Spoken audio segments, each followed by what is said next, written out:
रायगड़ा जिले में निर्माण होता प्लानेटोरियम केबे कार्यक्षम हेब ताहा प्रश्नवाची सृष्टि करिछि। विज्ञान सह ग्रह नक्षत्र तारा संबंधी ज्ञान आहरण करने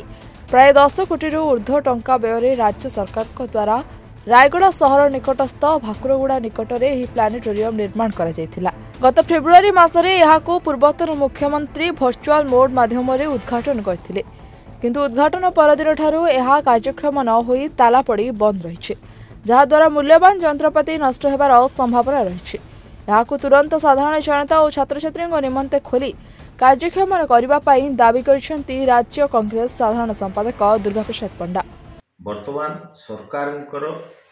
मनोवृत्ति सेमती अच्छी बीजेडी सरकार मनोवृत्ति जमती थिला, वर्तमान डबल इंजिन सरकार मनोवृत्ति से हिसाब से अच्छी बीजेपी सरकार कारण 10 कोटी ऊर्ध्व टंका व्यय होई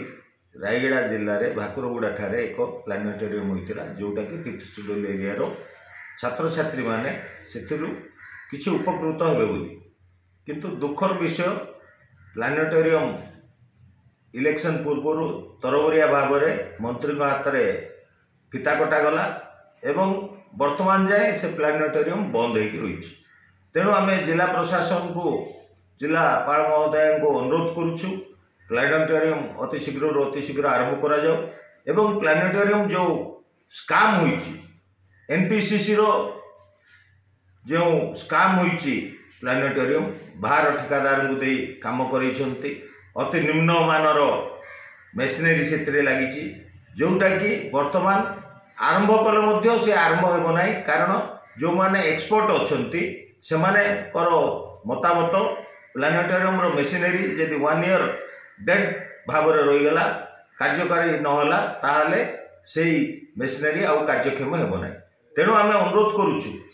मोहन सरकार को बीजेपी सरकार को प्लानेटोरियम अति शीघ्र आरंभ करंतु एवं जो संस्था ये प्लानेटोरियम करिसेंती से संस्था उपरे तागिद करंतु से ठीक भाव में कार्यकारी करी लोकलोचन रे सरकार को हैंडओवर करिवे। रायगड़ा रो मनोज कुमार साहू रिपोर्टर्स टुडे।